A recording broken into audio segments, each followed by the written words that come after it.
তোমরা কি এই শাকটা চিনতে পারছো? আরে না চিনতে পারলে আমি তো আছি। এই শাকের কিন্তু ভালোই অনেকগুলো গুণ আছে যেগুলো তোমাদের সাথে শেয়ার করি। তো প্রথমত আজকের মিনি ব্লগটা আমরা সকাল দিয়ে শুরু করি। তো সকালে পড়াতে গিয়েছিলাম, পড়িয়ে আসার সময় কুকুরগুলো দেখে আমার বরাবরই ভয়, তো ওখানটা আমার কি আগিয়ে দিই। তো আব্বু এখানটা করেছিল বেগুনি ভাজা, যেটার ভিডিও আমি অলরেডি আপলোড করে দিয়েছি, তোমরা চাইলে চেক আউট করে নিতে পারো। আর এই বেগুনিগুলো আমি আর কি করব, আমার তো ভিডিও করার কমপ্লিট হয়ে যাওয়ার পরে আমি তো খাওয়ার কাজটা থাকে, আমি দেখাই না কিন্তু আমি খেতে থাকি আর কি।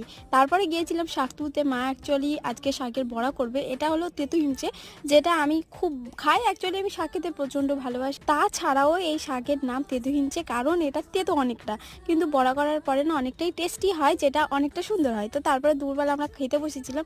দুপুরবেলা আমাদের তরকারি বলতে কিছুই, এখানে দুটো বড়া হয়েছিল, ডাল হয়েছিল, শসা পেঁয়াজ এইটা দিয়ে সব মিলিয়ে খাওয়া দাওয়া কিন্তু ভালোই হয়েছিল। তরকারি না হলেও সলিড সলিড অনেক জিনিস দিয়ে যেটা আমরা খেয়েছি।